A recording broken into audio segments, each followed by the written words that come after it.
Hey there, this is Morgan Fleur-de-Lis, the champion of freedom. Thank you for watching this video. We are on part 2 in our series on metaphors. So if you snuck in here, get back to lesson number 1. We're going to lay the foundation for you moving forward throughout this series. Now, with metaphors, a couple of clarifications here. One, if you're a former English major or you're particular about your definitions about terms, just understand for simplicity's sake, when we refer to metaphors here today and throughout the series, you may see similes, you may see analogies, you may even see cliches, things of that nature, different types of comparisons. Just know, for simplicity's sake, we're going to use the term metaphors, all right? And that is the suggestion that is used from Ann Miller here at that book. And the book was called Metaphorically Selling. You should go pick it up. It's a fantastic book.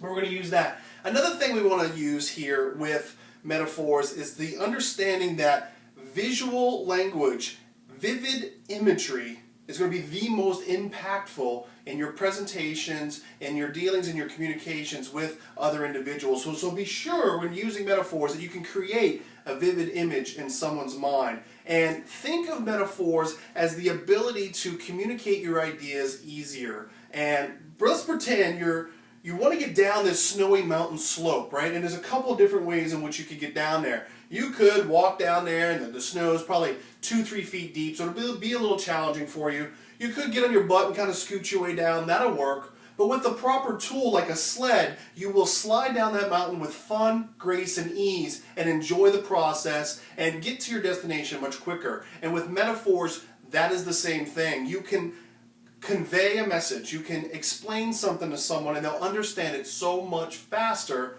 with the proper metaphor. And I hope you caught what I was doing there. Alright, so let's have some fun. Let's get into some exercises that will lay the foundation moving forward as we get more and more involved. Now, I want you to know right up front, you're already using metaphors. You're already experiencing them. You use them in your everyday language, and it's natural for you to want metaphors to come into your world. It helps simplify the world. It helps get a clarity of thought and understanding across to someone in the shortest amount of time possible. Right? So let's go through some exercise here. They'll start simple. They'll get more complicated as we go. First one is, let's notice some similarities in groups. So shut the door, get a pen, get a piece of paper out. Now there's 2 types of individuals that's going to watch this video right now. One will just kind of consume the information and try to commit it to memory, and they'll forget most of what's going on. Or 2, like yourself, because you're a leader, you're going to pull out a notebook and take notes and actually go through the exercises because you realize that this is going to benefit you, your business, and your team, and you're looking for that competitive edge, and this is the path. All right? So let's get into it. So let me show you real quickly. One of our first exercises is, what do these words have in common? All right? And you can pause the video at any point, right? What do these 3 words have in common? Red, blue, green. They're colors, right? That one's really, really simple. Moving forward, I'm going to give you 3 other examples, all right? So, for example number 1 is calves, chicks, puppies. All right? The next example is going to be toothpicks, paper, cartons. And then the next example, the final example, is Jello, clay, and mines. All right, so number 1, calves, chicks, puppies, they're all babies. Toothpicks, paper, and cartons, they're all made from wood. And then Jello, clay, and mines is that they can all be molded. So this is the beginning of our process here. Now, let's do this exercise. List 5 things that are all the color green. So you can pause the video and then think of 5 things that are the color green. Now, if you've unpaused this, fantastic. I'm not going to give the answers to that, but there's plenty of things that you can think of that are green, right? Whether it's a green marker or green lettuce or green grass or a green tree or a green car. I actually just did give. In fact, here's a green right here. Check this out. I got my green St. Patty's Day hat, right, which is still in this room. I don't know why, right? And so there's lots of different things that are green, like green clothing, right? So these type of associations, how we're starting right now, is going to be pivotal moving forward. So stick with us, all right? So how about 5 things that are sweet? List 5 things that are sweet, right? How about 5 things that smell bad, all right? 5 things that smell bad, right? And pause at any point. How about activities that are difficult to do? I hope your marketing hat is on right now because this is where we're getting into some good stuff. How about 5 things that are easy to do? Some of you might be in a business and have to explain a marketing method to someone, and you may need to put it in terms where it's showing them through metaphor how it's easy to do. All right? How about things that make people smile? How about noises that make people wake up from perfectly sleeping condition, right? Now let's move forward. Dissimilarities, number 2, it's important to know the differences between things, right? Being able to make those distinctions, right? So which of these do not belong in this group of words? Burrito, egg roll, blitz, pancake. So between burrito, egg roll, blitz, and pancake, what doesn't belong there?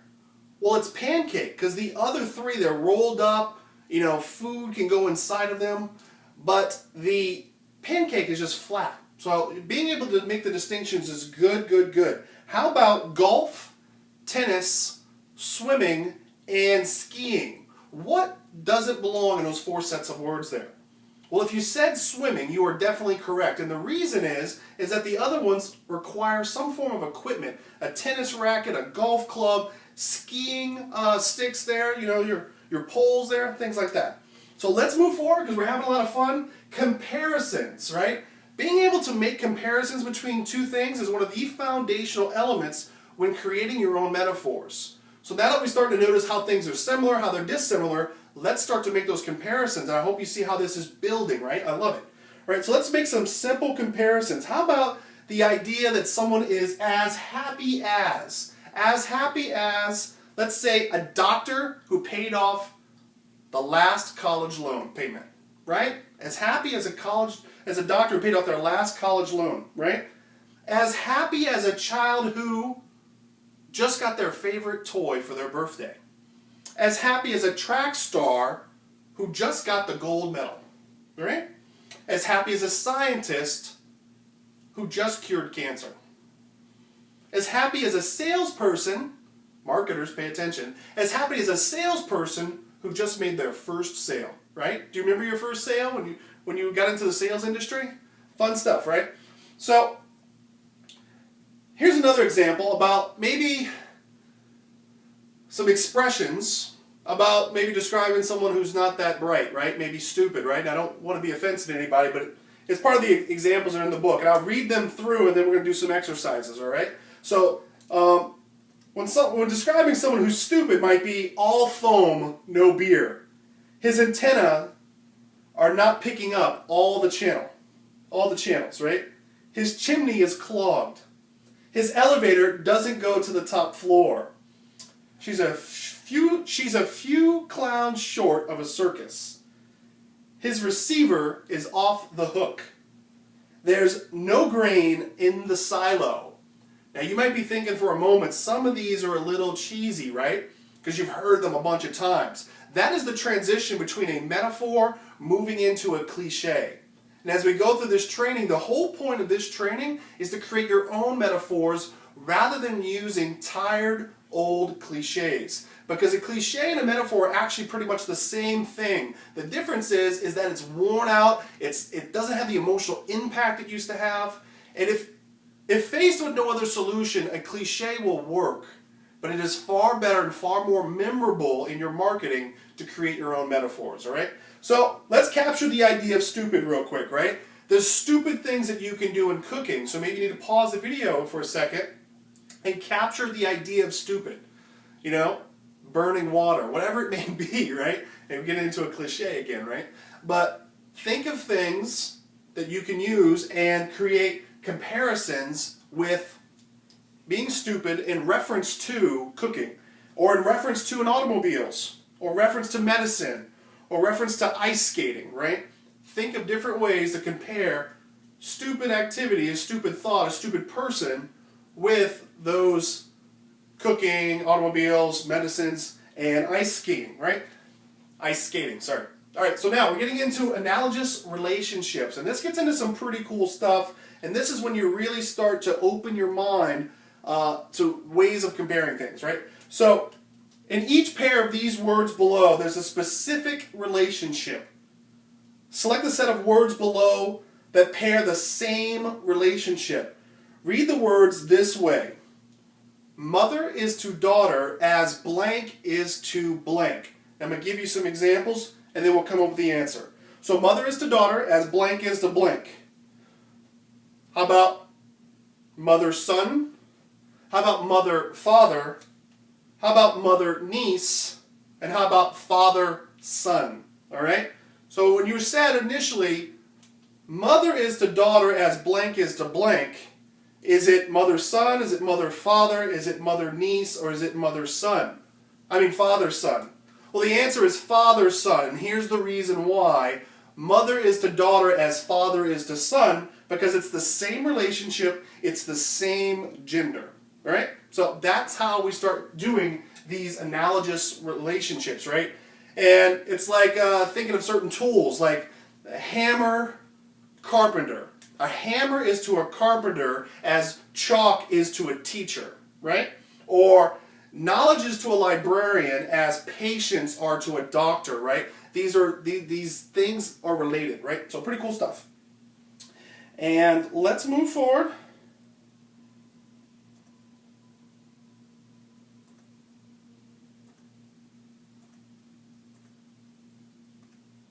All right, so we're going to change this up. I mean, we could stay on analogous relationships for quite some time. We're going to move forward. Look at this dot right here. All right.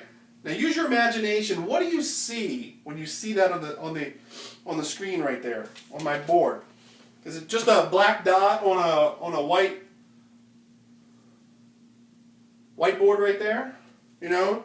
Do you see a polar bear's nose in a snowstorm? Is it the black eye of a witch? You know, is it a raisin floating in milk? I mean, when you're a child, you would actually start to use your imagination and connect all these dots and have a lot of fun with it. And it seems a little silly of an exercise, but this is that mental exercise where you can start creating these wonderful metaphors that no one else is using, and they're strictly yours, right? So it's pretty cool stuff, all right? So here's what we're going to do, all right? List 5 things that you can do with bricks, right? 5 different things in which you could do with bricks, right? Now, how about what images would you use to represent the following feelings or concepts? Try 3 of each. So an example might be freedom, right? So what are 3 examples? And I'll show you the 3 examples that she uses. If you had to think of a visual representation, and that's what the exercise is here, of these things, let's go with freedom. Well, if you're living in the United States, one of those most powerful images is the American flag.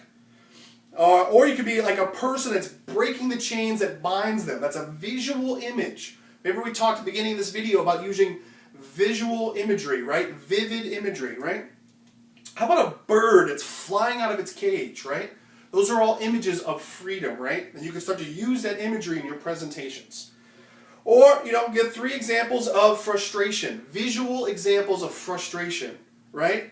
Maybe the breaking of a pencil, right? Someone pulling their hair out, right? These are people that are frustrated, right? 3 different examples of love, right? Visual examples of love. A couple holding hands maybe, right? It could be subtle, right?